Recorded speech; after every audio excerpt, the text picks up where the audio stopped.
Hello everyone, can you hear me? Yes, sir. Good morning, sir. Good morning. जिन्होंने सलाम किया वालेकुम अस्सलाम व रहमतुल्लाहि व बरकातुहू। अस्सलाम चल वालेकुम सर। वालेकुम अस्सलाम। चलें तो हम लोग नया चैप्टर शुरू कर रहे हैं। इक्विलिब्रियम के दो पार्ट हैं। एक मैं पढ़ाऊंगा केमिकल इक्विलिब्रियम।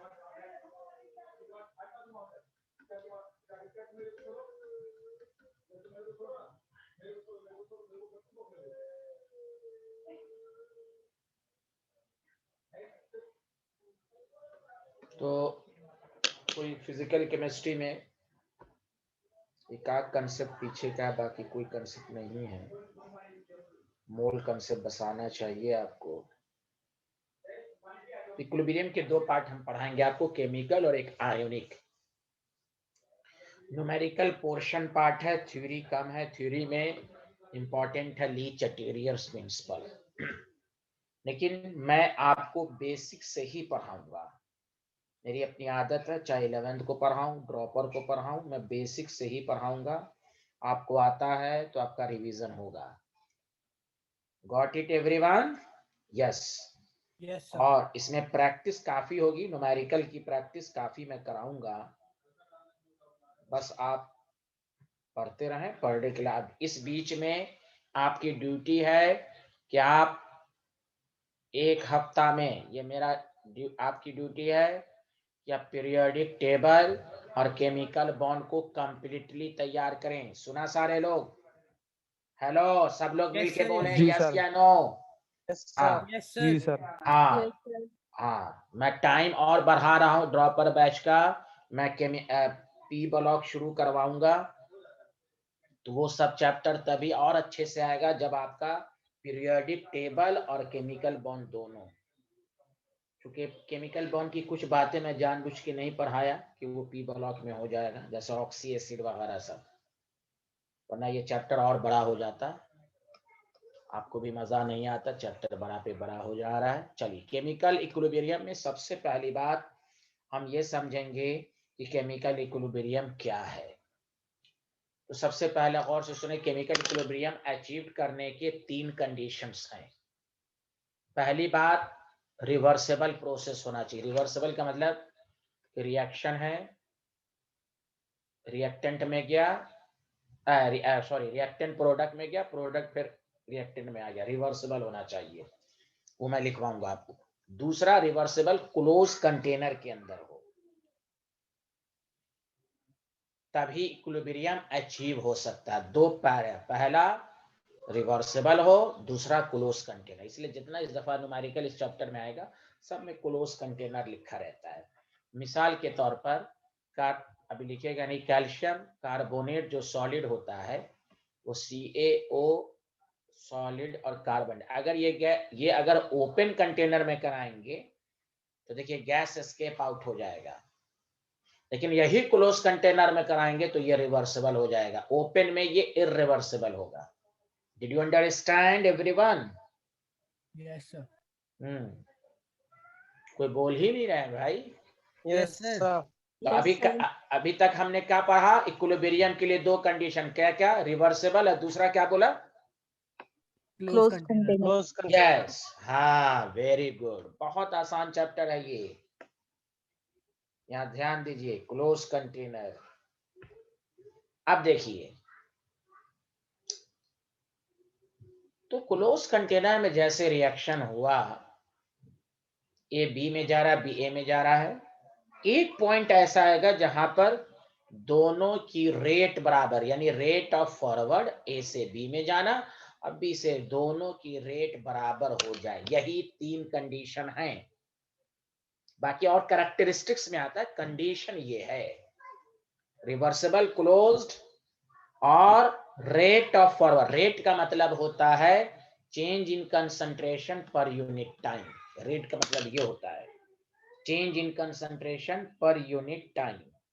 तो रेट अगर दोनों का बराबर हो गया, फॉरवर्ड और बैकवर्ड का, तो आप समझ जाइए कि इक्विलिब्रियम अचीव्ड होगा।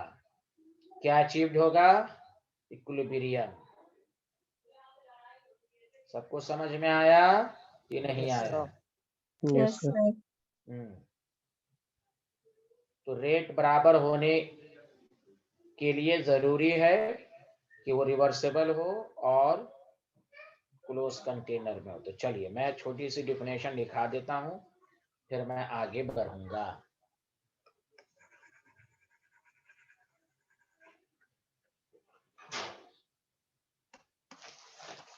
लिखिए,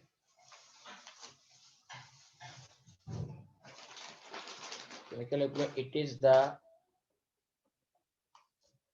स्टेट ऑफ, ये कोई एक स्टेट है या पॉइंट समझ लीजिए, द स्टेट या point of process in which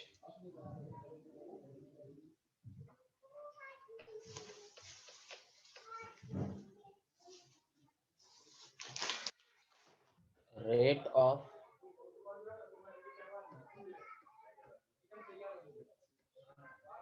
forward is equal to rate of backward। ठीक है, ये मेन कंडीशन है।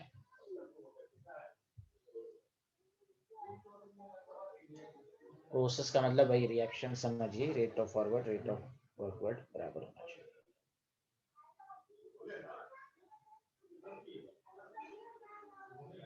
लिख लिया सारे लोग? Hello everyone. yes, sir. Yes, sir. अब मैं इस पॉइंट को छोटे छोटे पॉइंट में तोड़ के पढ़ा रहा हूँ। लिख लिया सारे लोग? सारे लिख लिया? Rate of forward is equal to rate of backward. अब ग्राफ से भी मैं समझाऊंगा। चलिए ठीक है।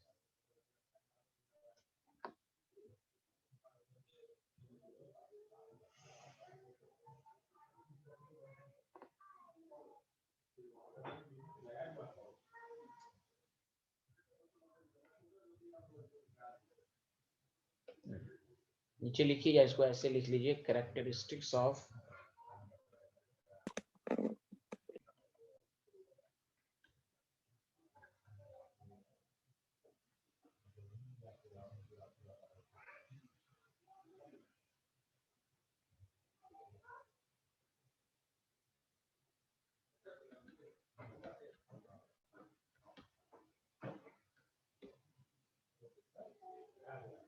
कुलबेरिया।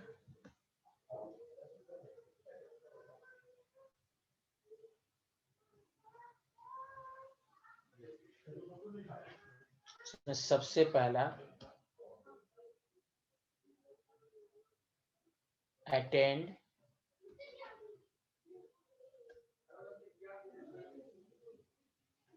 in reversible reaction, attend in reversible reaction।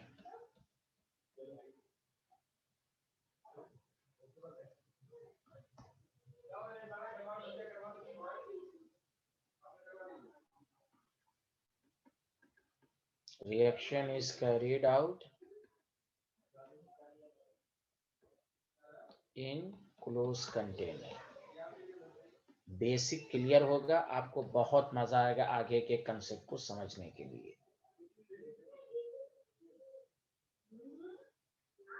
और याद रखिए, मेजरेबल, यही ये लाइन जिस पर मैं ग्राफ भी बताऊंगा। मेजरेबल प्रॉपर्टी, मेजरेबल का मतलब होता है आप रिएक्शन की क्या क्या प्रॉपर्टीज को मेजर कर सकते हैं। उसमें आपके पास है लाइक टेम्परेचर, प्रेशर। देखिए, temperature, pressure, volume, concentration, density, colour. देख लो ये सब line remain same, remains same यानी कांस्टेंट। सेम, सेम का मतलब constant with progress of time या विथ पैसेज ऑफ टाइम। जब इक्विलिब्रियम अचीव हो जाएगा ना, सुन लो, कंसंट्रेशन का बराबर होना कंडीशन नहीं है। concentration do not change with time after equilibrium. सुना सारे लोग? Hello everyone. Yes, sir. Yes, sir.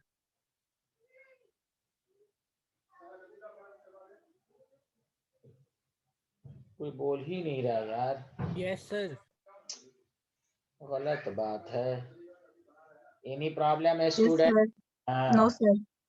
Yes, मतलब ये हुआ, उसको समझने का मतलब यह है कि ए और बी में कन्वर्ट हुआ। मान लीजिए T 0 पर 10 मोल था, या जो भी मोल पर लीटर था ये 0 था। आफ्टर सम टाइम्स ये 6 मोल बचा, तो इसका मतलब 4 मोल कन्वर्ट हुआ। अब यहां पर आते इक्विलिब्रियम हो गया। अब इक्विलिब्रियम पर दोनों की कंसंट्रेशन या मोल अलग अलग है। कैसे हम लैब में एक्सपेरिमेंट में समझेंगे कि भाई आपको तो कुछ देर के बाद पता चलेगा प्रोडक्ट बनना शुरू हो गया, लेकिन कुछ टाइम के बाद ये होगा कि ये 6 का 6 ही रहेगा, ये 4 का 4 ही रहेगा, प्रोडक्ट ना बढ़ रहा। तो आप समझ जाएंगे इक्विलिब्रियम अचीव्ड हुआ। ये मतलब है कि equilibrium, rate of forward, rate of backward जब बराबर हो जाता है, इक्विलिब्रियम जब अचीव्ड हो जाता है, तो concentration of reactant and product do not change with time when system attend equilibrium. तो कलर हो, डेंसिटी हो, मोल हो, कंसंट्रेशन हो, कुछ भी हो। Did you understand everyone? Yes, sir. तो हम कलर है, मान लिया ब्लू है तो ब्लू का ब्लू ही रहेगा, तो कलर चेंज नहीं होगा। प्रोडक्ट का जो कलर है वही कलर वही रहेगा। ये कहने का मतलब हुआ कि कलर चेंज नहीं होगा when system attend equilibrium. Clear है सबको? Hello everyone. Yes, sir. Yes, sir. अब आइए इसी चीज को हम ग्राफ के जरिए समझा रहे हैं।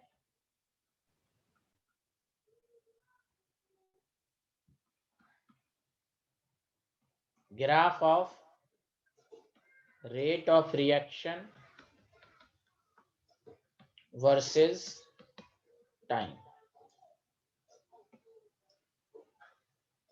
पहला ग्राफ ये है A, rate versus time, rate of forward, rate of backward। ये है, मान लीजिए ये है रेट ऑफ फॉरवर्ड, क्योंकि ऊपर से तो रिएक्टेंट है, प्रोडक्ट जीरो शुरू में रहता है, तो ये रेट ऑफ बैकवर्ड। दूसरा ग्राफ बी, इसका मतलब यहाँ पे इक्विलिब्रियम हो रहा होगा इस ग्राफ के मुताबिक। दूसरा रेट वर्सेस टाइम, एक ग्राफ ये है, एक ग्राफ ये। मान लीजिए यहाँ पर मैंने माना कि यहाँ पर equilibrium, rate of forward, rate of backward, equilibrium हो रहा है। तीसरा ग्राफ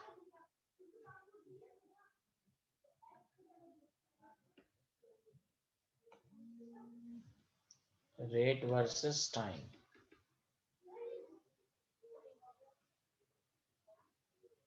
रेट ऑफ फॉरवर्ड,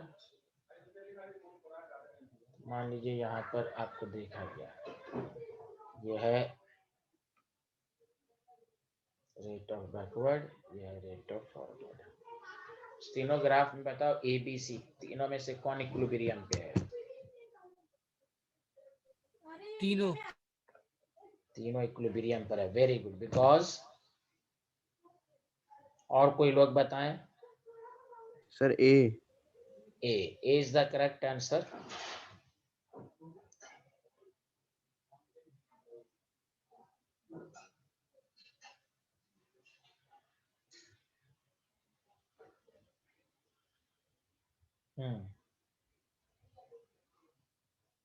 बोलिए। यहाँ जो रेट बड़ा, फिर से सुने, रेट की डिफिनेशन, इक्विलिब्रियम की क्या डिफिनेशन है कि रेट का बराबर होना। तो रेट का बराबर होना सिर्फ ए ही में है कि नहीं? Rate of forward is equal to rate of backward. बोलें जल्दी से। यहाँ Yes, इक्विलिब्रियम, sir. यहाँ इक्विलिब्रियम पॉइंट पर रेट ऑफ फॉरवर्ड ऊपर है, रेट ऑफ बैकवर्ड नीचे है। यहाँ इक्विलिब्रियम पॉइंट पर बैकवर्ड ऊपर है, तो only A is in equilibrium. Theory से समझे, only A is in equilibrium. Did you understand everyone? कोई बोले ये सर हर्षित, Yes, sir. ये हर्षित नाम के स्टूडेंट को कुछ समझ में आया? हेलो, कहाँ भाग गया गलत बोल के? ये भाग कहाँ यही गया? नहीं सर, यही हूँ सर, समझ में आ गया। हाँ हाँ हाँ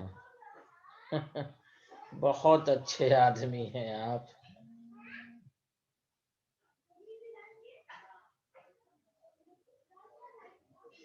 ये नोट कर लिया आप लोग ने? Noted down everyone? एक मिनट सर। स्लाइड दिखा दी। हैं? फर्स्ट स्लाइड जिसमें मिस्टर वो लिखा हुआ था, कैरेक्टरिस्टिक ऑफ इक्विलिब्रियम। जी सर, हो गया सर।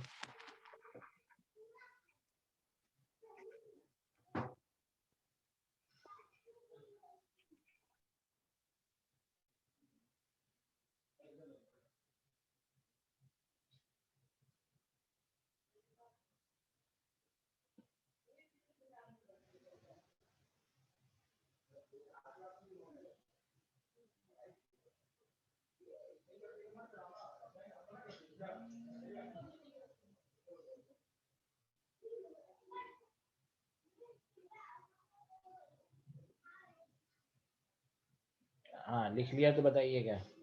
Yes sir. अरे ये क्या नाम है, मोहसिन नाम के स्टूडेंट से हो गया?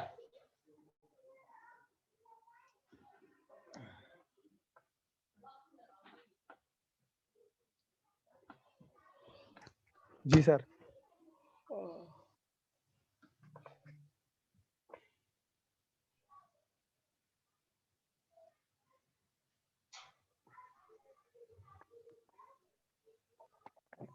Yes.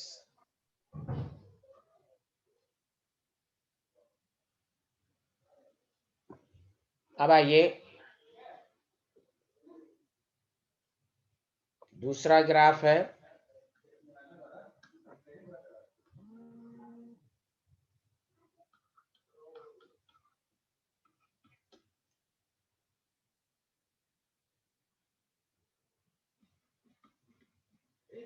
Concentration versus time.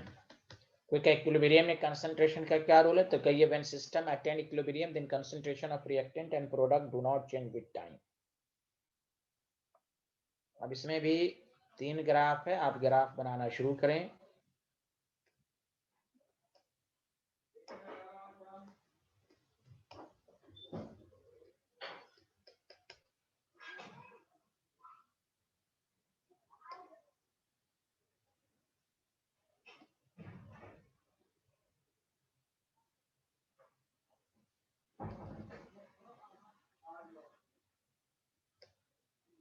Reactant की concentration, this is called product की कंसंट्रेशन।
बताइए, लिख लिया। Yes sir. Yes, sir.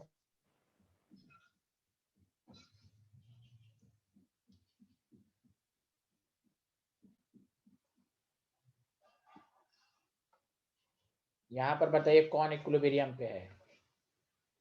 तीनों। तीनों। तीनों, A B C, all are in equilibrium. इसलिए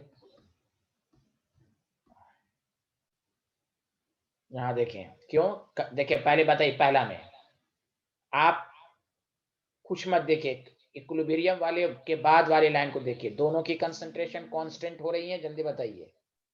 yes sir. Yes do not change with time. पहले क्या था उसको देखना ही नहीं है, कंसंट्रेशन में बाद वाले को देखो, रेट में पहले वाले को देखो कि बराबर है कि नहीं।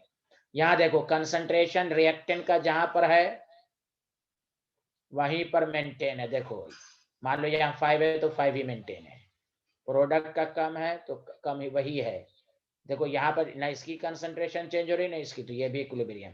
ये ना इक्विलिब्रियम के बाद वाली सिचुएशंस को देखें आप।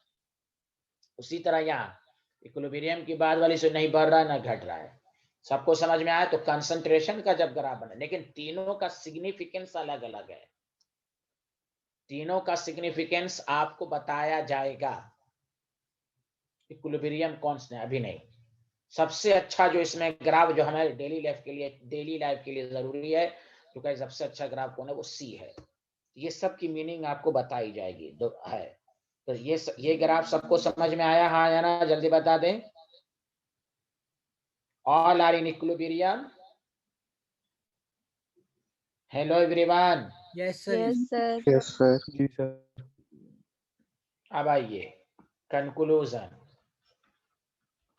इसलिए कहा जाता है केमिकल इक्विलिब्रियम जो होता है ना, are dynamic in nature, is dynamic in dynamic equilibrium. जैसे फिजिक्स में पढ़ते हैं, डायनेमिक का मतलब मूव होना, समझा? देखो उसकी मिसाल भी वही है कि अगर आप एक टैप से पानी, ये बाल्टी है, बिहार में बाल्टी समझते हो ना सारे लोग? Yes, sir. सर। हाँ जी सर। हाँ, ये पानी है आपका यहाँ तक, ठीक है, और ये टैप है। इतना ही साइज का यहाँ पर होल कर दे, इतना ही साइज का, तो बताओ इधर से भी पानी आ रहा है, इधर से जा रहा है, तो हाइट मेंटेन रहेगी कि नहीं, जल्दी बताओ। Yes sir. अरे बोलो सारे लोग। Yes sir. हाँ, दो। तो वही यहाँ लिखा है, रिएक्शन जब क्लोज कंटेनर में होता है ना, तो इक्विलिब्रियम के बाद भी रिएक्शन प्रोसीड होता रहता है। इसलिए देखो ये वाली निशान बनाई गई। अगर हम ये, जैसे इसकी मिसाल भी ऐसे लो, जैसे कोई बुक आपके टेबल पर रखी हुई है, तो ये स्टैटिक इक्विलिब्रियम में हुआ ना, मूव कुछ भी नहीं कर रहा है, स्टैटिक। डायनेमिक का मतलब ये हुआ चलते रहना। पहले क्या था, दोनों की स्पीड अलग अलग थी, फर्क ये इक्विलिब्रियम के बाद स्पीड चल है। अरे बोलिए, any problem? No sir. No no sir. इसलिए डायनेमिक का मतलब होता है both move in opposite direction with same speed. Both move का मतलब forward as well as backward, इसलिए डायनेमिक कहा गया। बिकॉज बोथ मतलब फॉरवर्ड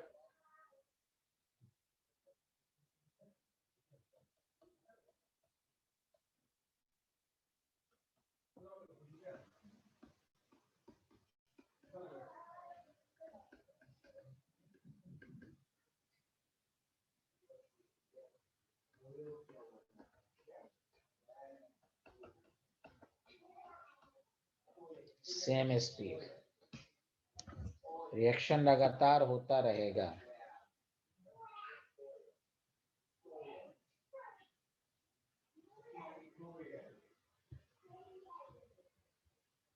लिख लिया सारे लोग?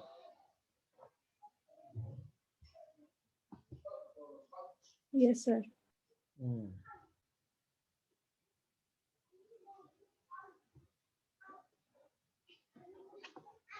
अब आइए,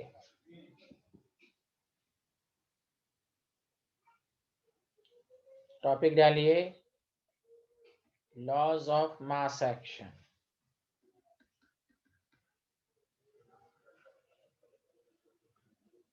ये सब समझ रहे हैं, मैं समझा भी दूंगा, पहले जल्दी से लिख लीजिए, इस समय ज्यादा टाइम नहीं लगेगा। At a given temperature the rate of reaction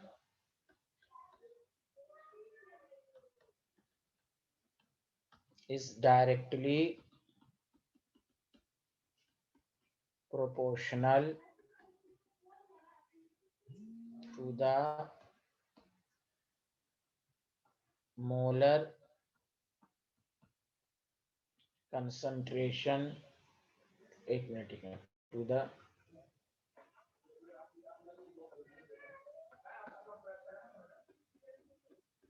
product of molar concentration of each reacting species।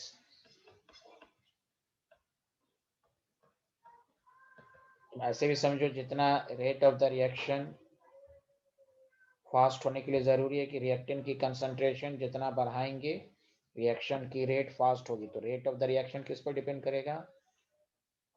Product of molar concentration of each reacting species. अरे बोलिए ना। Yes sir.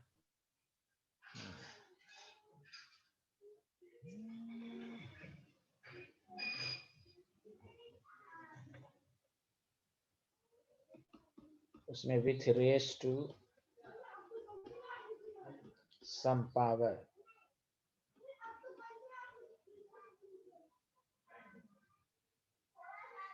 Equal to stoichiometric coefficient. Stoichiometric का मतलब जो balancing number होता है, stoichiometric coefficient of reacting species.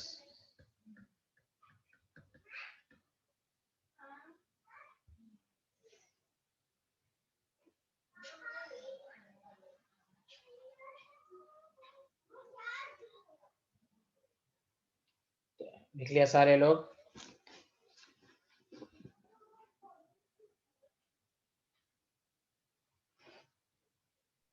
Yes, sir. जैसे अगर आपके पास A प्लस बी है, रिएक्शन करके C प्लस डी बनाया, रूल के मुताबिक rate concentration directly concentration of product, तो R जो है इस प्रोपोर्शनलिटी को हटाने के लिए KB, समझा? और जिन हाँ, आपको ये इस ब्रैकेट की यूनिट जो होती है वो मोल पर लीटर होती है, इसलिए generalised definition AA plus BB CC plus DD बनाया, तो rate of the reaction laws of mass action लिखोगे तो A पे पावर A, B पे पावर B। सबको समझ में आया? हाँ या ना, जल्दी बताएं। Yes, sir.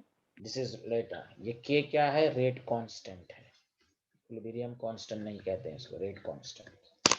आगे बढ़े तो बताइए। एक minute sir.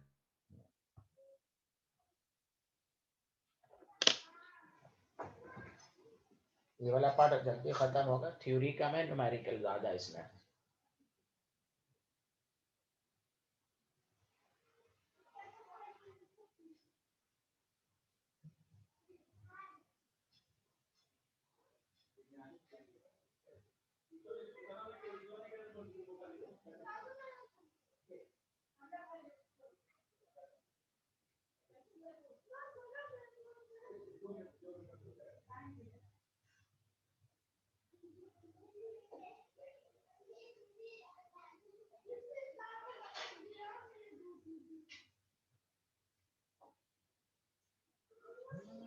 Oh, yes, sir.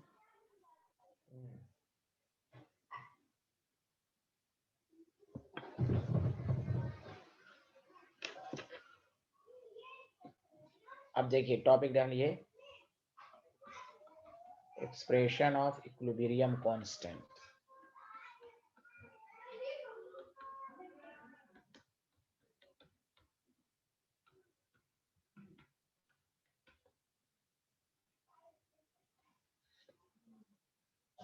वही मैं वही लिखाना चाह रहा हूँ, सारे लोग ध्यान दें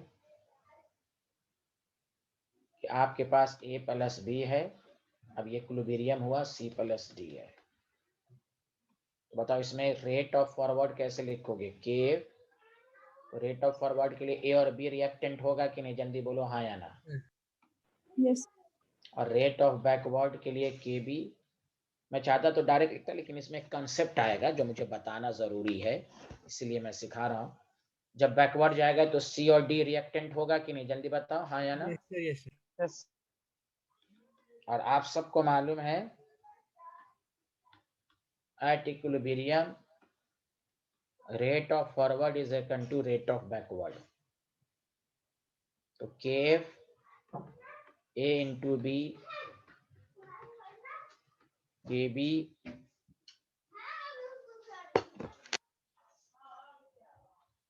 सी इंटू डी। मैं सिर्फ इसलिए लिख रहा हूं कि आपको ये बात मालूम होनी चाहिए, K F by K B का रेशियो सी और D and A and B. ये केमिकल काइनेटिक्स 12th में भी काम आएगा और इसी चैप्टर में भी अच्छे न्यूमेरिकल में काम आएगा। के एफ क्या है? Rate constant for forward, rate constant for backward, दोनों का ratio another constant which is called equilibrium constant. Equilibrium constant की कंसंट्रेशन प्रोडक्ट की कंसंट्रेशन डिवाइडेड बाय रिएक्टेंट की कंसंट्रेशन। तो अब सुन लें, इक्विलिब्रियम कांस्टेंट इसी को कहते हैं। इसके दो फॉर्मूले हो गए। इक्विलिब्रियम कांस्टेंट का दो फॉर्मूला, के एफ बाई के बी, जिस पर हम स्टूडेंट लोग ध्यान नहीं देते। हम सिर्फ ये जो फॉर्मूला प्रूफ हुआ उसी को, इक्विलिब्रियम का दूसरा फॉर्मूला प्रोडक्ट की कंसंट्रेशन डिवाइडेड बाय रिएक्टेंट की कंसंट्रेशन। मतलब ये कि अगर आपके पास कोई जनरल रिएक्शन है तो ये बात याद रहे, प्रोडक्ट की कंसंट्रेशन डिवाइडेड बाय रिएक्टेंट तो होगा ही। A plus B B reactions करके C C plus D D बनाया, तो equilibrium constant is equal to C पे पावर सी, डी पे पावर डी, ए पे पावर ए, बी पे पावर बी, पावर रेज्ड हो जाएगा। सुना सारे लोग? Hello everyone, hello Yes. Everyone. Yes, sir. Yes. और इस पर खास ध्यान देना, equilibrium constant rate constant for forward divided by rate constant for backward. ये केमिकल काइनेटिक्स चैप्टर आपका है 12th में, उसमें भी काम देगा। For forward and rate constant for backward. और इसमें इस चैप्टर में भी फॉरवर्ड कॉम्पिटिशन का कोई ठीक नहीं रहता है, बैकवर्ड रिएक्शन। चलिए ये लिखिए यहां से जल्दी से।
लिख लिया तो बताइए।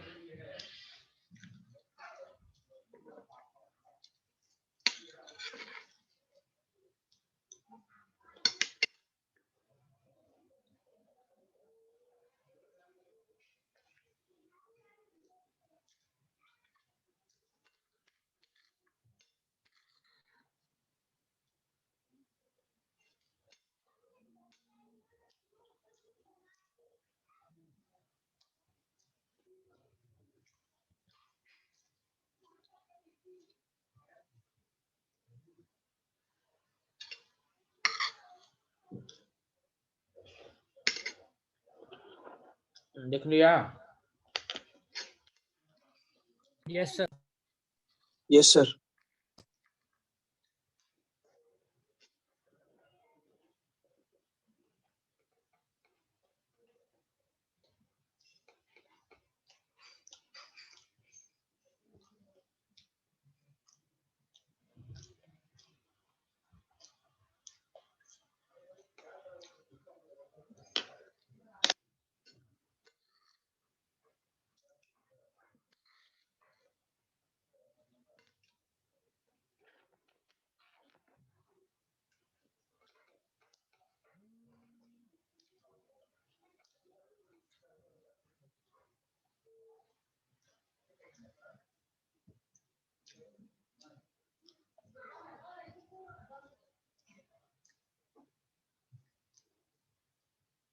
लिख लिया सारे लोग?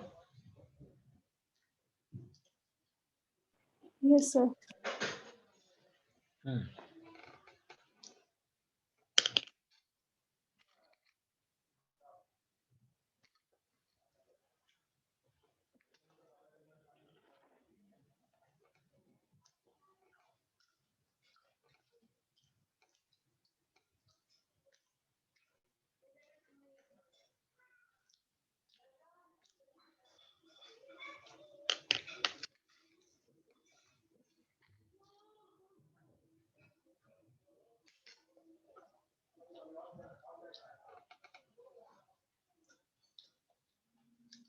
हम्म, लिख लिया?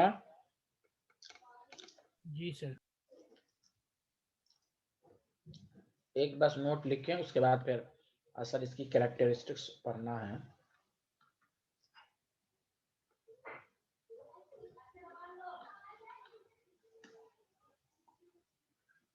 The concentration of pure liquid and pure solid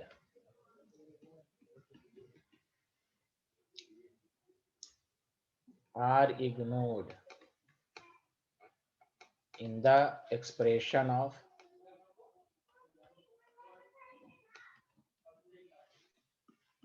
equilibrium constant। हम इक्विलिब्रियम कांस्टेंट में प्योर लिक्विड प्योर सॉलिड का कंसंट्रेशन को नहीं लिखते हैं। उसकी वजह है, तो देखो एक्टिव मास एक वर्ड आता है, एक्टिव मास ही को हम number of moles per unit volume कहते हैं, कंसंट्रेशन। इसको मोलारिटी कहते हैं, तो मोलारिटी में सॉल्यूशन का होना जरूरी, लिक्विड फेज, अदरवाइज इसको एक्टिव मास कहते हैं। तो नंबर ऑफ मोल्स को क्या लिखते हैं? गिवन मास बाय, बोलो, मोलर मास। हाँ, मोलर मास इनटू वॉल्यूम। अब देखो सारे लोग, मास बाय वॉल्यूम को कहते हैं density divided by molar mass. देखो, तो प्योर लिक्विड प्योर सॉलिड की density constant, molar mass constant. जब दोनों का रेशियो कांस्टेंट तो वो टाइम के साथ साथ चेंज नहीं होता, इसलिए हम इसको इग्नोर मार देते हैं। सुना सारे लोग? अरे Yes. बोलो ना। Yes, sir. अरे यार, Yes, sir. हाँ, लेकिन टेम्परेचर सेम होना चाहिए एट अ गिवन टेम्परेचर। हो सकता है ये सब ऑब्जेक्टिव में पूछता है, क्यों ये सब 4 स्टेप में। At a given temperature the density and molar mass of pure liquid. ऐसे भी मोलर मास तो टेम्परेचर पर डिपेंड ही नहीं करता, प्योर लिक्विड या solid do not change with time. Change करता है गैस का और एक्वस का, इसलिए जहां पर भी प्योर सॉलिड प्योर लिक्विड होगा उसको नेगलेक्ट करेंगे। लिख लिया सारे लोग? ये वाला स्लाइड लिख लिया? Yes, sir. लिख लिया. Sir, एक मिनट.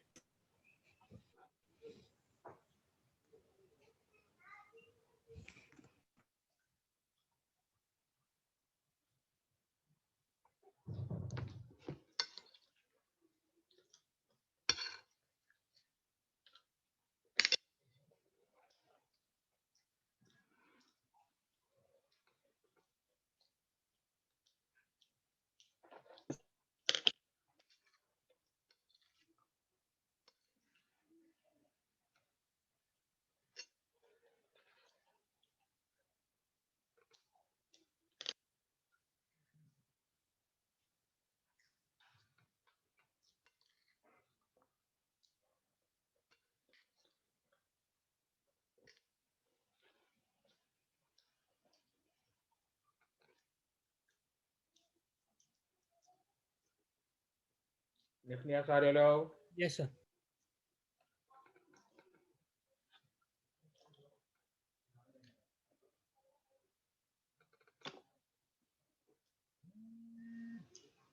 इक्विलिब्रियम कांस्टेंट का एक्सप्रेशन सबको लिखने आ गया? Yes. Yes, sir. जी सर.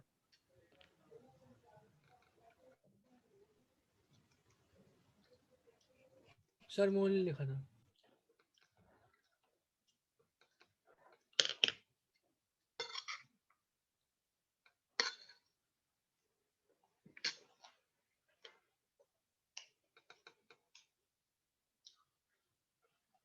Done, sir.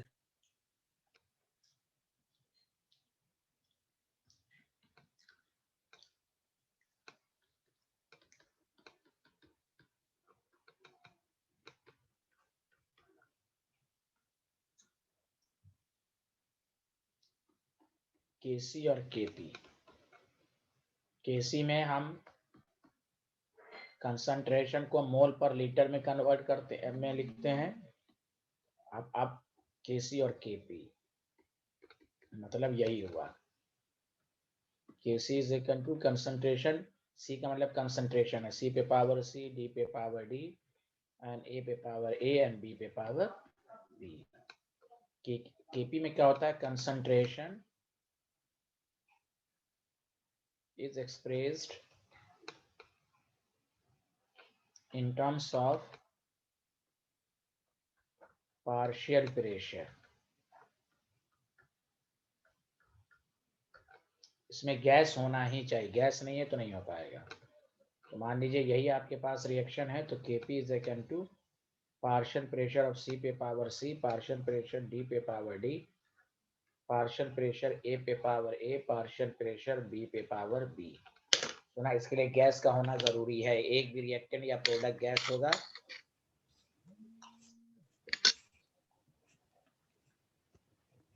ना सारे लोग? Yes, sir.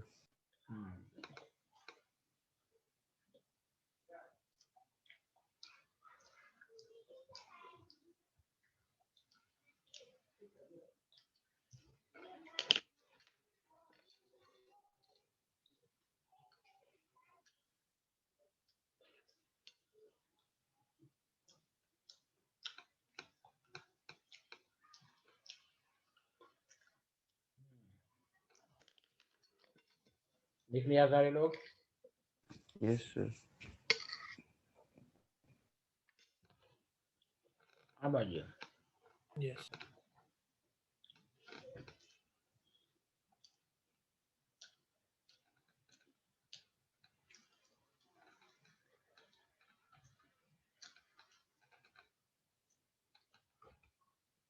Significant physical significance of equilibrium. Physical significance of equilibrium constant. ये सुने अच्छे से. पहला ये बात आप समझ लें सारे लोग.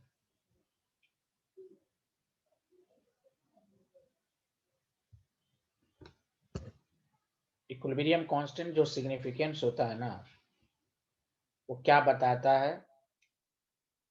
अगर केसी की वैल्यू ज्यादा है, एक मान लिया किसी इक्विलिब्रियम कांस्टेंट में केसी की वैल्यू ज्यादा आ गई या कम आ गई, तो उसका सिग्निफिकेंस क्या है? तो और से सुनिए. पहली बात, द वैल्यू ऑफ केसी. अब यहां से इंपॉर्टेंट चीज है. The value of the K C gives the idea of extent of reaction.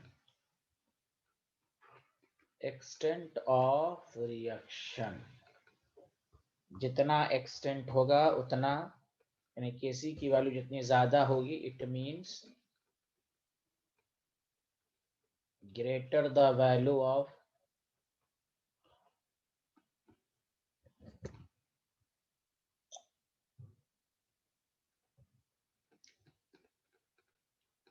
KC, reaction will be faster.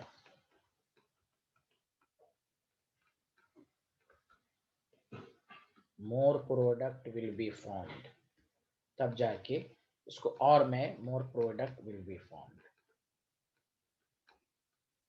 तो केसी की वैल्यू ज्यादा होने का मतलब हुआ कि रिएक्शन के स्पीड को बताना। Did you understand everyone?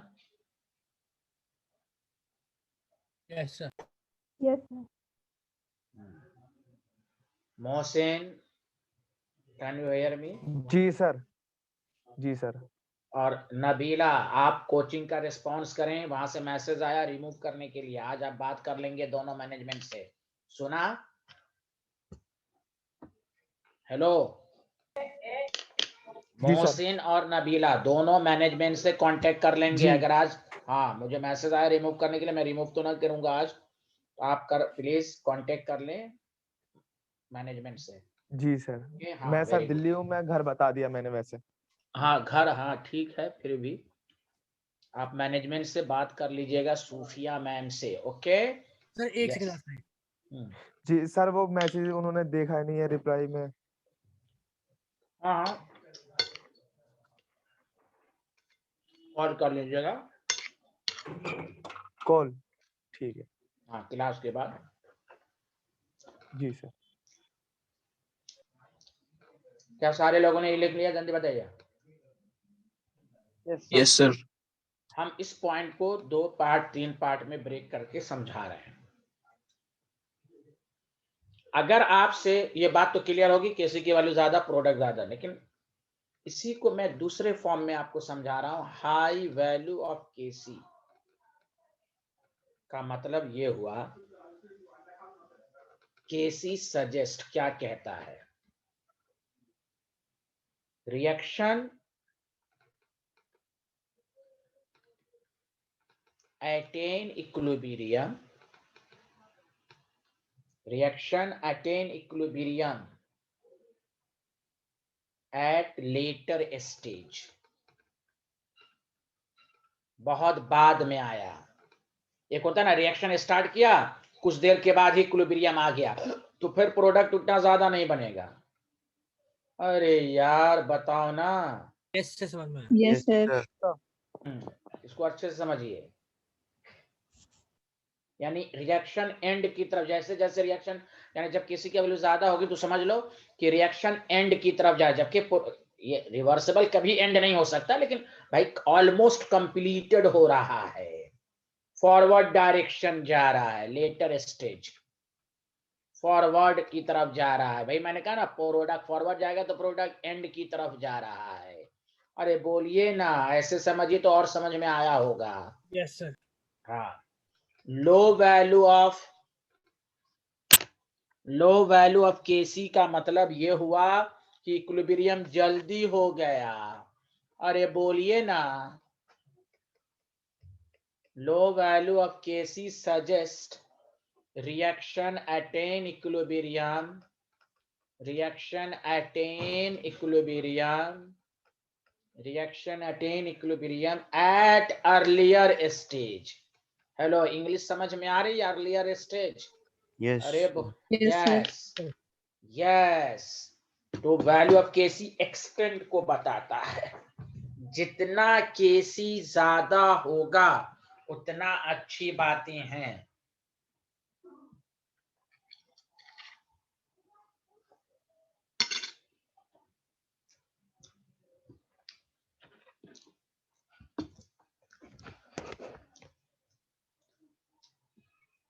लिख लिया आप लोगों ने? Yes, sir.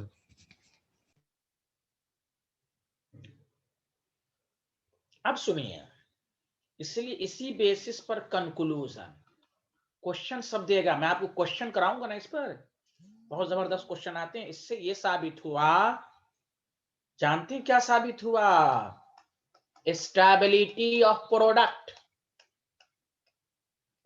Directly proportional to केसी।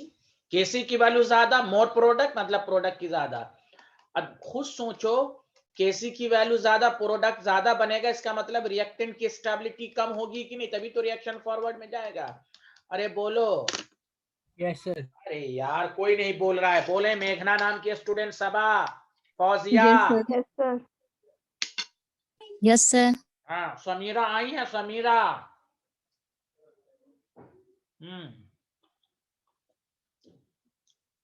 आगे बढ़े।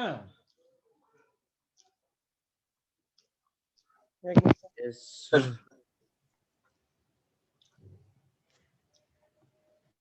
हाँ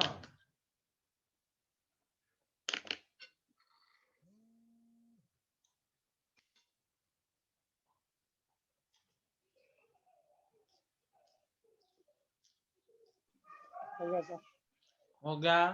जैसे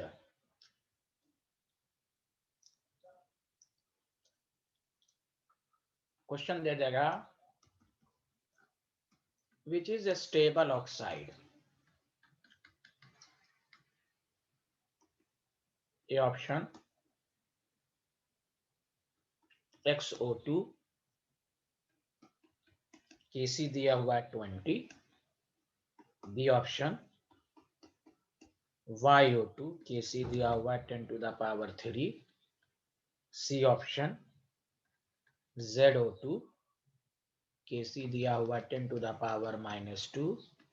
डी ऑप्शन QO2, Kc की वैल्यू दिया हुआ है 10⁻�8। बताओ कौन स्टेबल ऑक्साइड है। Kc की वैल्यू ज्यादा तो लेस स्टेबल। बताओ बताओ कौन कौन सा ऑप्शन वैल्यू। D. केस D. K C D. Kc value is low, stability of reactant increases. सुने सारे लोग क्वेश्चन कैसे देगा, बोलो। सिर्फ Kc का फार्मूला पढ़ के, सिर्फ फार्मूला पढ़ के नहीं होगा। तो Kc का फार्मूला ही होता है प्रोडक्ट की कंसंट्रेशन डिवाइडेड बाय रिएक्टेंट। जितना प्रोडक्ट ज्यादा बनेगा इसका मतलब ही है Kc की वैल्यू ज्यादा होगा। और बोलो ना यार, गवाही तो दे दो। हाँ Yes, sir. Yes, sir. अब आइए,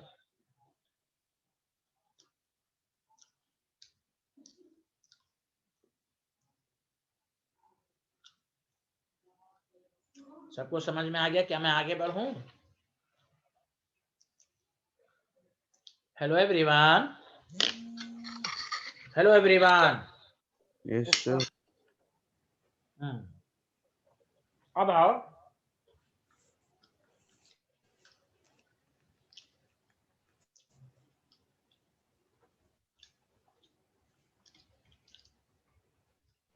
Kc की वैल्यू अगर 1 है, क्या बोला मैंने, जल्दी बोलो। Kc value 1 है। हाँ 1. अब सुनो, Kc की वैल्यू 1 होने का मतलब सुनो, कि एट इक्विलिब्रियम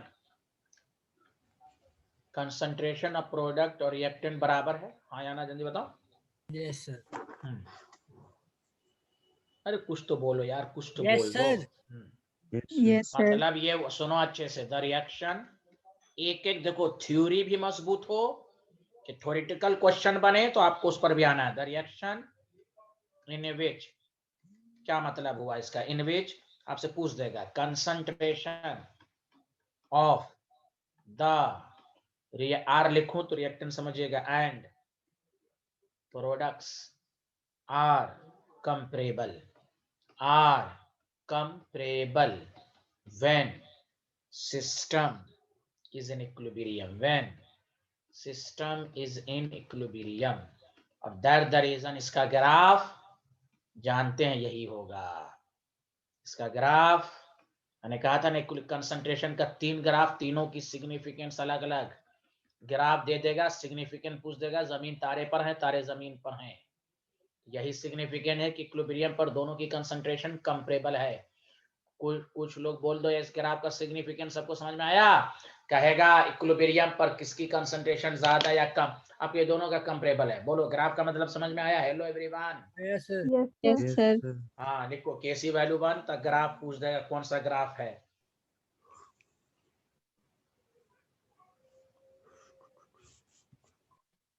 लोग शू क्यों कर रहा है भाई, चाय पी रहा हो क्या कोई आदमी?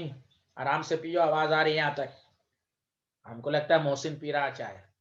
सर मैं नहीं पी रहा हूँ, मैं तो पढ़ रहा हूँ। अच्छा ठीक है, माशाअल्लाह माशाअल्लाह। कोई और पी रहा है तो बता दें।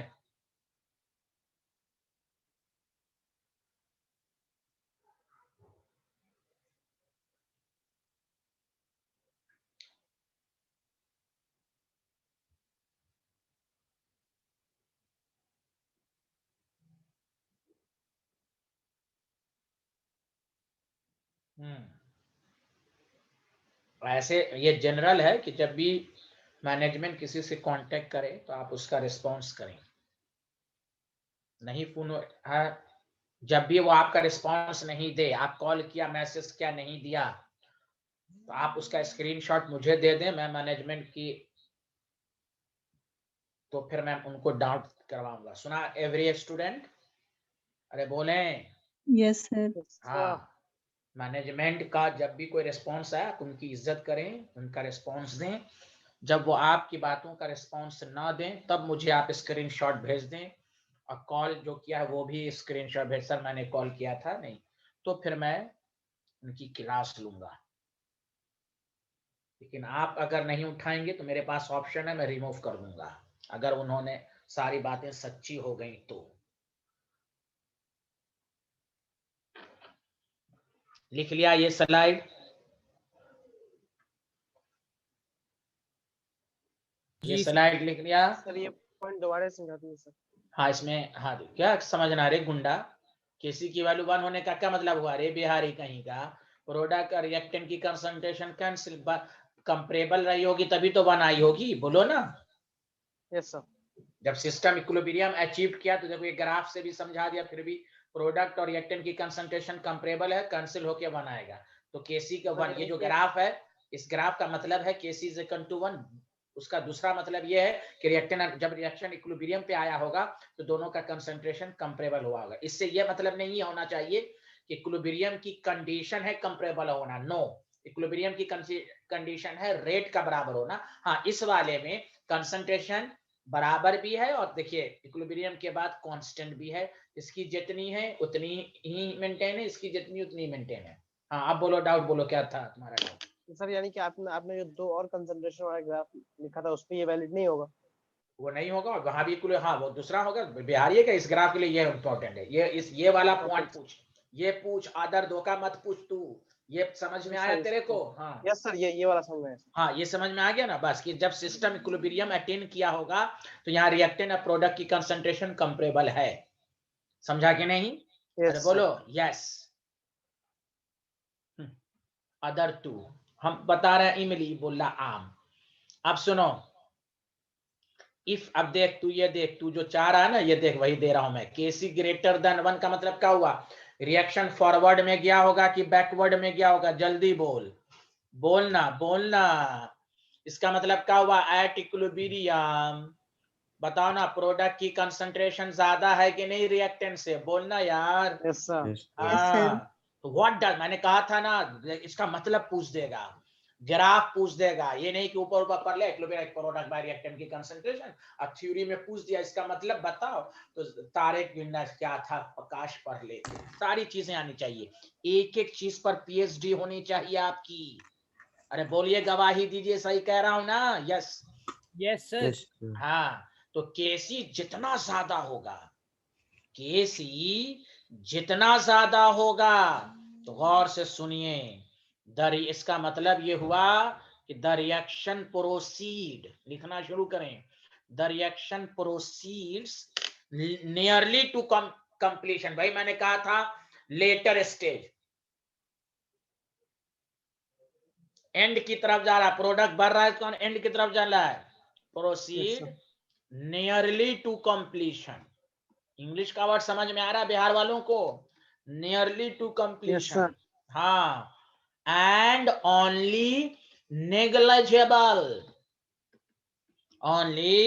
Negligible concentration of reactant left, थोड़ा बहुत बचा होगा रिएक्टेंट, ऑलमोस्ट कंप्लीटेड।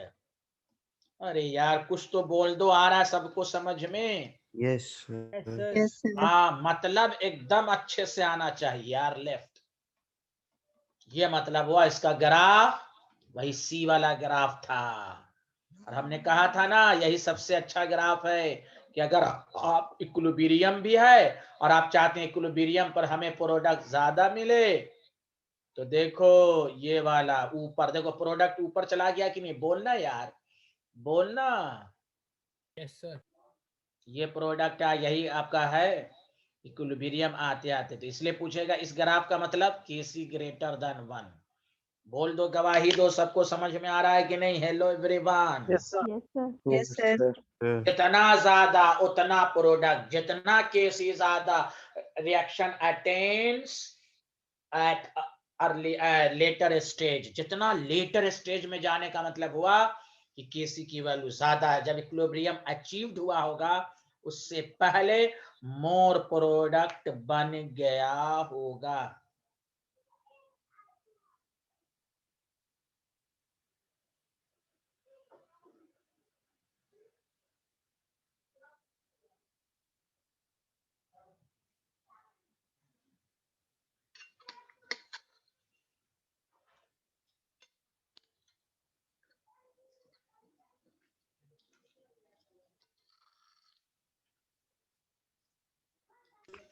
हो गया सर।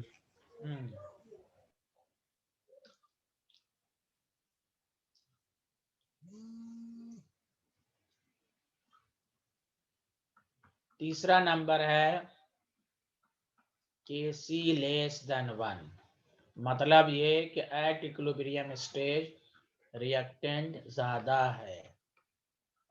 तो बताओ, ये अच्छी बात नहीं है। इसका मतलब ये हुआ, जानते हो, लिखना शुरू करो। It means the reaction in which a small amount of product are formed. A small amount of products are formed when system is in equilibrium. And most, या ये भी लिख देता हूं, and most of the reactant remains unchanged. Remain unchanged. Remain unchanged at equilibrium stage. सुना सारे लोग? इसका ग्राफ दूसरा वाला है। तो बताओ, जब तीनों, कोई पूछ देगा ना कि जब तीनों ग्राफ इक्विलिब्रियम पर है तो तीनों का मतलब बता दो, तो ये सिग्निफिकेंट देखो, प्रोडक्ट नीचे है कि नहीं और रिएक्टेंट ऊपर Yes, है। sir. हाँ, Yes. ये मतलब सबको समझ, तीनों में इक्विलिब्रियम हो रहा है, मीनिंग अलग अलग है। एक में इक्विलिब्रियम अर्लियर स्टेज पर आ रहा है, एक में लेटर स्टेज पर, एक में ऐसा आ रहा है कि रिएक्टेंट और प्रोडक्ट की कंसंट्रेशन कंपरेबल है। बताइए, सबको समझ में आया यहाँ तक? Hello Yes, sir. Everyone. Yes, sir. Yes sir. तो ये मैंने पूरा जो 3-4 स्लाइड पढ़ाया वो था सिग्निफिकेंस। अब आइए, बहुत अच्छी बात आप लोग करते हैं, इतने अच्छे आदमी आप लोग, मैं क्या बताऊं। अब एक दफा आइए, आप टॉपिक लिख लिया सारे लोग?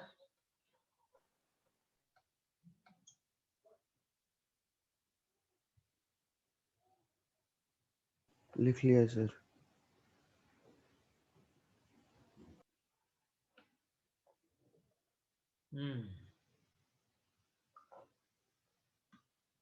अब टॉपिक डालिए, factor affecting the equilibrium constant. सुन लें सारे लोग, एकदम कान खोल के सुन लें। दो ही फैक्टर है इसके बारे में बस, इसलिए मैं ये भी टॉपिक लिखवाऊंगा, non affecting factor of equilibrium constant. अब मैं इस पर जोर बहुत देता हूं, उसकी वजह है थ्योरी में इसमें स्टूडेंट गलत कर देते हैं जब थ्योरेटिकल क्वेश्चन पूछा जाता है। गौर से सुनिए, इक्विलिब्रियम कांस्टेंट का केसी, देखिए कंफ्यूज मत होंगे, केसी या केपी, एक वर्ड है इक्विलिब्रियम, एक वर्ड है इक्विलिब्रियम कांस्टेंट। तो गौर से सुनिए, इक्विलिब्रियम कांस्टेंट का इन्फ्लुएंसिंग फैक्टर दो है, टेम्परेचर एंड स्टोइकियोमेट्रिक कोफिशिएंट। अगर रिएक्टेंट प्रोडक्ट का स्टोइकियोमेट्रिक चेंज कर दिया जाए, मल्टीप्लाइड कर दिया जाए, तो फिर उसमें केसी चेंज हो जाएगा, टेम्परेचर चेंज करने से चेंज हो जाएगा। लेकिन जानते हैं जब कंसंट्रेशन, प्रेशर बढ़ाएं, मोल बढ़ाएं, कुछ भी बढ़ाएं, इक्विलिब्रियम कांस्टेंट पर कोई, जैसे आपको कोई पूछे ये केसी है, जानबूझ के पूछ देगा प्रोडक्ट की कंसंट्रेशन बढ़ा दें तो केसी पर क्या फर्क पड़ेगा, कोई फर्क नहीं पड़ेगा। कोई कहा अगर फार्मूला में तो लिखा हुआ, कोई फार्मूला नहीं। इक्विलिब्रियम कांस्टेंट जब खुद सोचिए, जब मैंने अभी पढ़ाया ग्राफ में, ये देखो ग्राफ में यहाँ इक्विलिब्रियम पहुंच गया, तुम लाख रिएक्टेंट की कंसंट्रेशन को बढ़ाओगे तो क्या केसी पर कोई फर्क पड़ेगा? अरे बोलो हाँ या ना। नहीं सर। No sir. लाख तुम इक्विलिब्रियम पर एक, हाँ इक्विलिब्रियम का डिस्टर्ब हो सकता है। दो चीज अलग अलग है चैप्टर में। कंसंट्रेशन बढ़ाने पर या चेंज करने पर इक्विलिब्रियम डिस्टर्ब हो सकता है, वो फॉरवर्ड में जा सकता है, वो अलग बातें हैं। इक्विलिब्रियम कांस्टेंट पर डिपेंड नहीं करेगा। तो इसलिए टॉपिक में दो पढ़ाऊंगा, affecting factor, non affecting factor. और ये दुआ की तरह याद कर लें कि अफेक्टिंग फैक्टर दो ही है, टेम्परेचर एंड स्टोइकियोमेट्रिक कोफिशिएंट। क्या बोला मैंने? अफेक्टिंग फैक्टर कितना इक्विलिब्रियम कांस्टेंट का? बोलो। दो। हाँ, अब कैसे डिपेंड कर, एक है टेम्परेचर, अब इसके बारे में पढ़ लेते। टेम्परेचर अफेक्टिंग फैक्टर है। अब आइए कैसे है, तो इसका एक रिलेशन होता है, पहले वो याद रखना पड़ेगा। वो है, ये आपने 12th में आर्हेनियस इक्वेशन पढ़ा होगा, log K2 by K1 delta H by 2.303 R। जो 12 पास आउट हैं वो इस तरह का स्टेटमेंट 12th में पढ़े होंगे, T1 T2। फर्क ये है, आर्हेनियस में डेल्टा H की जगह EA आता है। अगर EA आए एक्टिवेशन एनर्जी, तो ये रेट कांस्टेंट होगा। इंथैल्पी आ गया तो अब ये इक्विलिब्रियम कांस्टेंट हो गया। फर्क समझ में आया? Hello everyone, hello everyone. Yes sir. हाँ, Yes, sir. चूंकि इक्विलिब्रियम कांस्टेंट में रेट का आता है फॉर्मूला। आपको कैसे आ गया? अरे आया ना, आया ना। अगर हम EA लिख देंगे तो रेट कांस्टेंट कहलाएगा, डेल्टा H लिख देंगे तो इक्विलिब्रियम कांस्टेंट। अब सुनो, जब भी कोई पूछे टेम्परेचर बढ़ाने और घटाने पर इक्विलिब्रियम कांस्टेंट पर क्या फर्क पड़ेगा, तो आप कहें कि आप एंडो है या एक्सो है। और मैं तो इक्विलिब्रियम कांस्टेंट की बात तो दूर, केमिस्ट्री में जब भी टेम्परेचर का फर्क पूछा जाए, अब माइंड में लाइए कि एक्सो है या एंडो है। टेम्परेचर का फर्क पूछा जाए, माइंड में लाइए कि वो प्रोसेस एक्सो है या एंडो है। एंडो हमेशा हाई टेम्परेचर पर फेवर्ड होता है और एक्सो हमेशा लो पर। यहां डेल्टा H है, डेल्टा H का मतलब ही यही हुआ कि दो केसेस आएंगे इसमें। केस फर्स्ट फॉर एंडोथर्मिक में इक्विलिब्रियम कांस्टेंट, अगर कोई एंडोथर्मिक है, अब फिर कोई पूछे टेम्परेचर बढ़ाने पर क्या फर्क पड़ेगा, गौर से सुनिए। एंडोथर्मिक है तो डेल्टा H का साइन पॉजिटिव होता है, सबको मालूम है। और आपको कहा जाए, आपको कह रहा है टेम्परेचर बढ़ाइए, टेम्परेचर बढ़ाने का मतलब T2 ग्रेटर देन T1 कर दीजिए। तो आप देखिए लॉग रेट, अच्छा ये बात जान लीजिए, इसमें इस इक्वेशंस में जो कहा गया, इस इक्वेशन में K2 क्या है, इक्विलिब्रियम कांस्टेंट है। ये वाला स्लाइड लिखिए तो जल्दी से, एट T2 पर। और K1 क्या है, इक्विलिब्रियम कांस्टेंट है T1 पर। पहले लिखिए सारे लोग। हेलो एवरीवन, समझ में आ रहा है ना एवरीवन? Yes, sir. यस।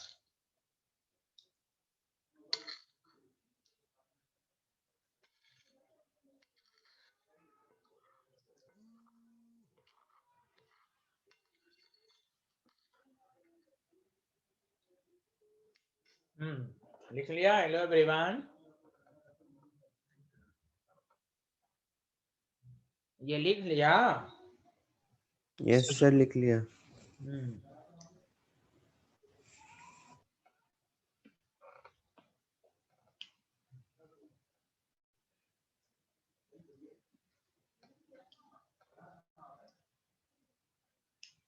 अब आइए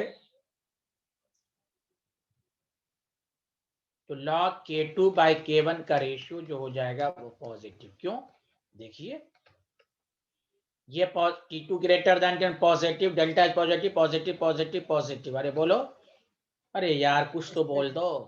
तो log K2 Sir. Minus log K1 greater than 0, तो log K2 greater than log K1, so the K2 greater than K1। तो देखो T2 बड़ा है, K2 बड़ा है, मतलब ये कंक्लूजन ये है कि एंडोथर्मिक के लिए इक्विलिब्रियम कांस्टेंट जो है वो डायरेक्टली प्रोपोर्शनल टू टेम्परेचर है। समझ रहे हैं आप?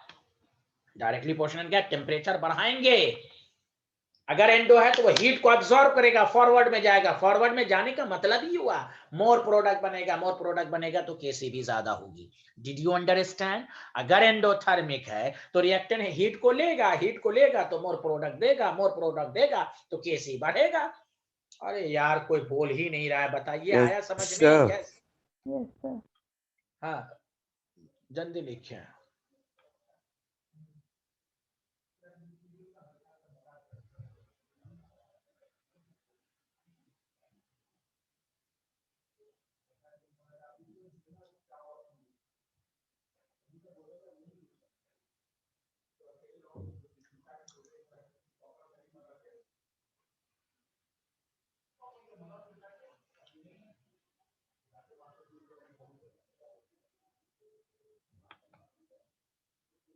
हो गया सर?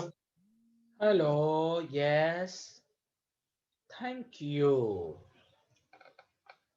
क्या मैं आगे बढ़ सकता हूं? Yes sir. Yes sir. अब आए फॉर एक्सोथर्मिक अगर है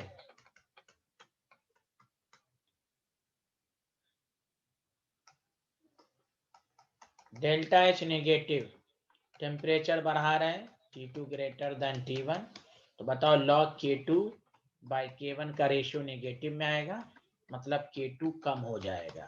इसका मतलब ये हुआ कि Kc inversely proportional to T। Did you understand? क्यों? वो अगर खुद सोचो, रिएक्शन अगर एक्सोथर्मिक है, तुम हीट दे रहे हो, वो बिहारी हीट को ले नहीं रहा है, वो हीट को फेंक रहा है, तो मोर प्रोडक्ट बनेगा नहीं, तो केसी की वैल्यू घट जाएगी। ये है Yes, sir. इन्फ्लुएंस, ये है इन्फ्लुएंसिंग फैक्टर, केसी हो या केपी हो। याद रख लो मेरे भाई, केसी या KP is independent of, is independent, sorry, सिर्फ दो ही फैक्टर पर डिपेंड करता है, उसका नाम है temperature and stoichiometric coefficient. Did you understand everyone? तो जल्दी बोल दो। Yes, sir. हाँ, Yes, फिर sir. फिर से बोलो, दुआ की तरह याद करो, इक्विलिब्रियम कांस्टेंट किन किन बातों पर डिपेंड करता है? जल्दी बोलो, कौन कौन बातों पर? जल्दी बोलो। Temperature and Temperature and stoichiometric trigonometric coefficient. Thank you very much. बहुत अच्छे आदमी हैं आप लोग, सबको समझ में आया? Hello everyone. Yes, sir. Yes, sir. हाँ, अब आओ, स्टोइकियोमेट्रिक का कुछ थ्योरी नहीं है, बस न्यूमेरिकल पार्ट है ये। दूसरा फैक्टर लिखो, स्टोइकियोमेट्रिक कोफिशिएंट पर डिपेंड कैसे करता है वो अब आपको पढ़ाया जा रहा है। समझ में बात आ रही है ना? Hello everyone. Yes, sir. हाँ, स्टोइकियोमेट्रिक कोफिशिएंट पर बहुत सारी बातें हैं।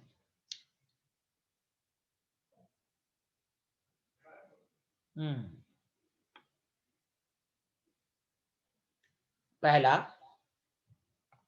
एक है आसान, लेकिन मैं बेसिक से ही पढ़ाऊंगा, देखिए सारे लोग। पहला ये है कि अगर आपके पास कोई रिएक्शन है,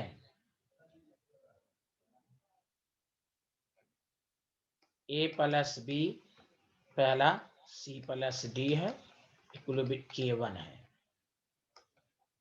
अगर हम इसी रिएक्शन को रिवर्स कर दिया A प्लस बी, तो इसका इक्विलिब्रियम कांस्टेंट हो जाएगा 1/K1। सेम रिएक्शन को रिवर्स कर दिया तो एक तो ये पहली बात, इस वाले मोड में ये आएगी पहली बात। ये छोटी छोटी बातें। अब दूसरी बात आइए, अरे यार कुछ तो बोल दो, कुछ तो बोल दो, आया समझ में ना? Yes, sir. Yes, sir. Yes, पहला पॉइंट लिख लो, पॉइंट बाय एक एक लाइन छोड़ छोड़ के लिखो।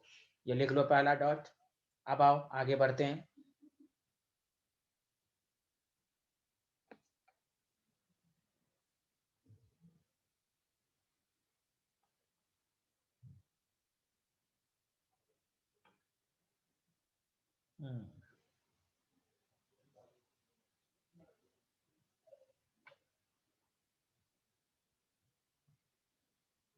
लिख लिया? Yes, sir. अब आइए, मान लीजिए दूसरा स्टेप कि अगर हम किसी रिएक्शन को, मान लीजिए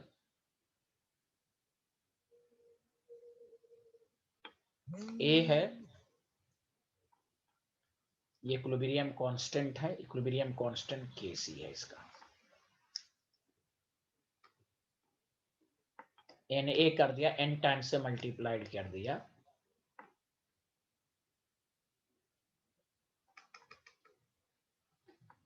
तो इसका जो इक्विलिब्रियम कांस्टेंट आया वो Kc पे पावर n आ गया। समझा? अरे बोलो यार। हाँ, Yes, sir. जैसे मिसाल के तौर पर 1/3a और 1/3b कर दिया, तो इससे पहले वाले से कंपैरिजन करो, तो इसका जो इक्विलिब्रियम कांस्टेंट मान लो Kc डैश आया, वो Kc पे पावर क्या हो जाएगा? 1/3 हो जाएगा। बोलो हाँ या ना? Hello everyone. Yes, sir. Yes, sir. Yes. अब इसमें कोई बुक लिखता है, मैं उसके लैंग्वेज बोल देता हूँ। It is multiplied by n times, समझा? It is divided by n time. खुद सोचो, एक बात बताओ, एक ही चीज याद रखो, हम अगर n टाइम्स मल्टीप्लाइड करेंगे तो Kc पर क्या हो जाएगा? Kc डैश होगा Kc पर पावर 1/Na, तो हम इसको इस तरह मत रखें, कंफ्यूज हो जाएंगे कि n से डिवाइड किया तो ये कुछ नहीं भाई, ये भी तो हम कह सकते हैं ना 1/n से मल्टीप्लाइड किया, हम यहाँ Na बोलेंगे या 1/n, बतवा बराबर है, फॉर्मूला तो यही रहेगा ना, Kc पे 1/n पावर हो जाएगा। बोलो हाँ या ना? Yes, अरे sir. बोलो। अब कोई बुक लिखता sir. है n से मल्टीप्लाइड किया, कोई बुक लिखता है n से डिवाइड किया। भाई n से डिवाइड किया, फिर भी हम इसको बोल सकते हैं ना 1/n का मल्टीपल हो गया, मल्टीप्लाइड तो किया 1/n से। लैंग्वेज को कंफ्यूज नहीं होना है, कभी भी याद रखिए, n फैक्टर से मल्टीप्लाइड किया तो new equilibrium constant becomes nth root of previous. nth root, जैसे ये रूट है मान लो Kc है, तो इसका मतलब क्या होता है? nth रूट 1/2 हो जाता है कि नहीं? अरे बोलो ना, बोलो ना। Yes, sir. हाँ, तो कंफ्यूज मत होना है कि सर मल्टीप्लाई करेंगे तो ये हो जाएगा, डिवाइड करेंगे, अरे कुछ भी नहीं, सबको मल्टीप्लाई करके फॉर्म में लाओ, जितना पावर है जितने से मल्टीप्लाई करो उतना पावर रेस कर दो। Did you understand? अरे यार कुछ तो बोल दो। Yes, sir. इसी को 3a 3b कर दिया जाए तो क्या हो जाएगा? न्यू इक्विलिब्रियम कांस्टेंट क्या हो जाएगा? बता दो। Kc पे पावर 3। अरे हेलो हेलो, Yes, sir. दोनों में फर्क समझ लो। हेलो हेलो, आया समझ में? यस। Yes, sir. चलो पॉइंट वाइज लिखो, पॉइंट वाइज लिखो, आगे बढ़े। Yes, sir. Yes sir. अब इसी में स्टोइकियोमेट्रिक ही में तीसरा स्टेप, तीसरा पॉइंट, मल्टी स्टेप्स रिएक्शन। कौन सा reaction? Multi steps Multi reaction. step. हाँ, मान लो कोई इक्विलिब्रियम है, बहुत सारे स्टेप्स में हो रहा है, बहुत सारे स्टेप्स में हो रहा है। जैसे मिसाल के तौर पर मान लीजिए आपको कह दिया ए से मान लो डी बनाना है, इसका इक्विलिब्रियम कांस्टेंट Kc है। अब ये जो रिएक्शन है पहले ऐसे हुआ, फिर बिहारी ऐसे हुआ, और फिर डी। तो बताओ Kc और इसमें क्या रिलेशन, क्या हो जाएगा जानते हो? सबका मल्टीपल हो जाएगा। Did you understand? इस तीन रिएक्शन sir. को मिलाओगे तो यही आ जाएगा कि नहीं? अरे बोलो ना, बोलो ना, तो मल्टीपल हो जाएगा। इसलिए multi step, if any reaction is complete, लिखने की जरूरत नहीं है, उतना टाइम नहीं है। कोई भी रिएक्शन एक से ज्यादा स्टेप में होगा तो new equilibrium constant becomes multiple of equilibrium step of each step. Did you understand? Did you understand? Did you understand? Did you understand? बोलो बोलो। Yes, sir. Hello. sir. Yes yes. एक एक लाइन छोड़ छोड़ के लिखो, आगे बढ़े, जल्दी बताओ। मल्टी स्टेप इसी को कहते हैं, Yes, sir. Multi step. हाँ, यस।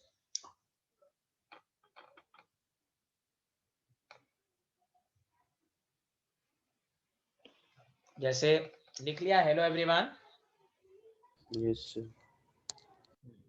Yes. हाँ, मान लो आपके पास एक दिया हुआ, मान लो ए से बी है, यहाँ K1 है, सी से डी है, K2 है। आपसे क्वेश्चन पूछ रहा है, फाइंड द इक्विलिब्रियम कांस्टेंट, यही स्टोइकियोमेट्रिक है। Find the equilibrium constant for A plus C B plus D. खुद सोचो कैसे करोगे, मैं तुम्हें फंडा सिखा रहा हूं। इसका इक्विलिब्रियम कांस्टेंट, ए को देखो, ए की साइड में रिएक्टेंट है K1, ठीक है। सी की साइड में दोनों को ऐड करके आया है K2। Did you understand? बोलो बोलो बोलो बोलो बोलो, आया समझ में? Hello everyone. आया सर। अरे गलत बात है, तुम लोग बोलते नहीं हो। Yes, बोलो sir. ना। आगे. हाँ तो बोलो, मीडिया में आ रहे हो तुम लोग। आगे बढ़े, जल्दी बता दो। Yes, sir. Yes sir, Yes, yes sir sir. करते रहते हो। Yes sir, yes sir.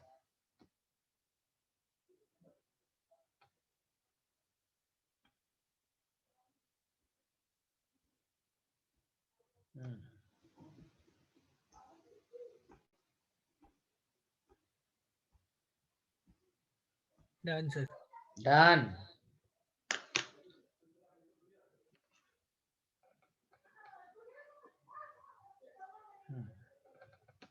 अच्छा, कभी कभी ऐसे आ सकता है क्वेश्चन, सारे लोग सुनो।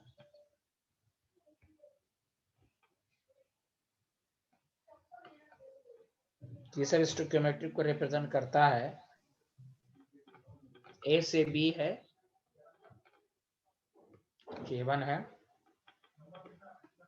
बी से सी K2 है, सी से डी K3 है। Find the equilibrium constant for this reaction. तो जब भी इस तरह का क्वेश्चन है तो हो सकता है तुम्हें ना रहे, तो बताओ, पहले बताओ, तुम इस रिएक्शन को, इस क्वेश्चन को छोड़ दो। यहाँ रिएक्टेंट ए है, यहाँ इस रिएक्शन में प्रोडक्ट ए है, तो तुम इसको जब मिलाओगे तो ए से डी बनेगा कि नहीं? जल्दी बनाओ, बताओ हाँ या ना। Yes sir. तो इसका इक्विलिब्रियम कांस्टेंट क्या होगा? K1 into K2 into K3 होगा, हाँ या ना? जल्दी बता दो। तो इसका क्या हो जाएगा? हेलो, इसका उल्टा कर दो, 1/K1 K2 K3। Did you understand? अरे बोलो ना। Yes, Yes, sir. sir. Yes yes, एकदम छोटा, ये समझो कि मैथमेटिक्स है ये। मैंने कहा कि चैप्टर में थ्योरी, बस थ्योरी आज ही आया, कल से तो थ्योरी भी नहीं रहेगा। ये तो मैं पहला आज पूरा चीज बता दिया हूँ, कल से न्यूमेरिकल अप्रोच शुरू होगा। इतना तो बताओ, फैक्टर अफेक्टिंग वाला कॉन्सेप्ट सबको समझ में आया या नहीं आया? इतना गवाही तो दे दें। Yes, sir. Hello everyone, hello everyone. Yes, sir. Yes, sir. Yes sir, yes sir, good. अच्छा, आप बहुत अच्छे आदमी हैं, तो एक लास्ट, उसके बाद आगे बढ़ते हैं। बहुत अच्छे आदमी है तो बता दीजिए। ए से बी K1 है, 2C 2B K2 है, D/2 C/2 K3 है। कह रहा है find the equilibrium constant for ए से डी, ए से डी, ए से डी।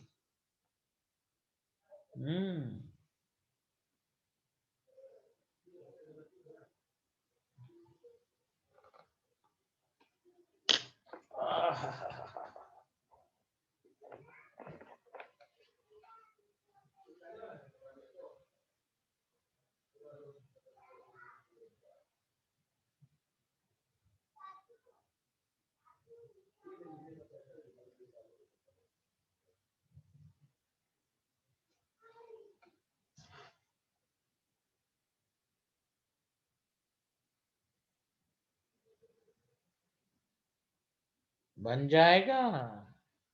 एक मिनट सर बस।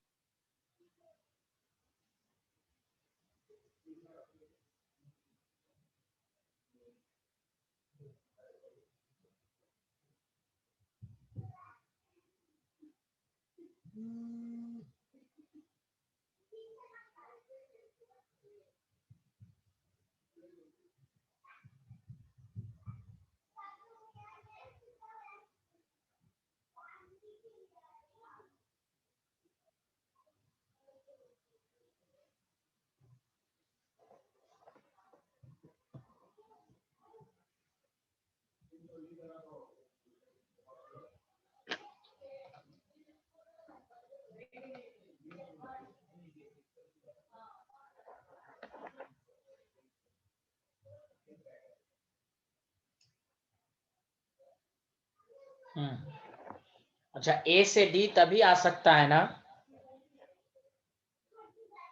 कि पहले तो तुम सेकंड इक्वेशन को रिवर्स करोगे, जल्दी बताओ हाँ या ना, यस सर। Yes, sir. और थर्ड को भी रिवर्स करोगे, बोलो हाँ या ना। Yes, sir. चलो ठीक है, तो देखो मैं इसको ऐसे करता हूं, 1 मिनट लगेगा, सारे लोग सुनो। ए से बी तो ऐसे ही रहने दो, ठीक है, K1 है। 2B से 2C जब किए तो 1/K2 हो गया, बोलो हाँ या ना। हाँ सर। अरे यार कुछ तो बोल दो। Yes, जी sir. सर, जी सर। और C/2 से D/2, कोई कहे आपको कैसे समझ में, तो देखो A से D है तो A रिएक्टेंट में, D प्रोडक्ट में, D रिएक्टेंट में, तो उसके तो यहाँ पर 1/K3 हो गया, हाँ या ना, पहले बता दो इस तरह। हेलो, पहले इस तरह कर लो पहले, इसलिए जब भी स्टोइकियोमेट्री करोगे ना तो रिएक्टेंट को देखो, रिएक्टेंट जो जिसमें है रिक्वायर्ड है, सेम साइड है, ठीक है। डी नहीं है तो डी लाने के लिए आपको इसको भी उल्टा करना पड़ेगा, इसको भी उल्टा करना पड़ेगा।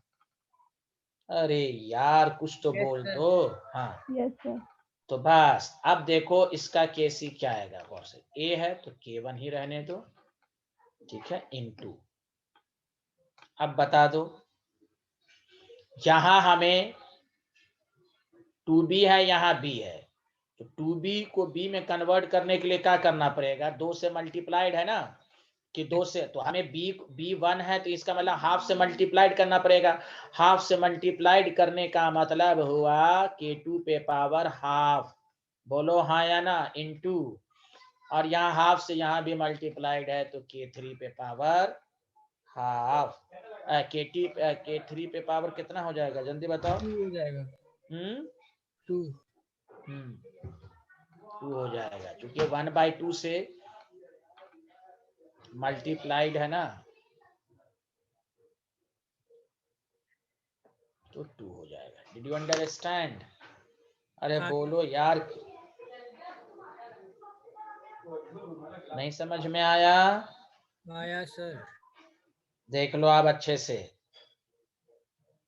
आया या नहीं आया, जल्दी बोलो। मेघना, फौजिया, मोहसिन। हाँ 1K3 सर का मैं डिस्कनेक्ट हो गया 1/2 नहीं होगा? एक बार और बता दीजिए। हाँ, क्या बोलना है, एक मिनट, मेघना क्या है? सर ये K2 का 2 नहीं होगा स्क्वायर? हाँ 1 मिनट, K2 का 2 कैसे हो जाएगा, बोले क्यों हो जाएगा 2 से? इसलिए मैंने जो बोला, ठीक है, 1 मिनट सुनिए, ध्यान दीजिए। इसमें पहले रिएक्शन में B है, पहले रिएक्शन में क्या, जल्दी बताइए। B है, यहाँ 2B है, तो बताइए 2B को B लाने के लिए हाफ से मल्टीप्लाइड करना पड़ेगा, हाँ या ना, जल्दी बता दें। Yes sir. इसलिए पावर हाफ हो गया। हेलो, जी सर। यस, हाँ। अब यहाँ 1/2 है, यहाँ पर हमें 1 D चाहिए, तो 1/2 को 2 से तो 2 हो गया। Did you understand? Did you Yes, sir. Understand? आपको लग रहा, फिर से सुने सारे लोग जिन्होंने कहा था A से B है, B से C है, D से D है।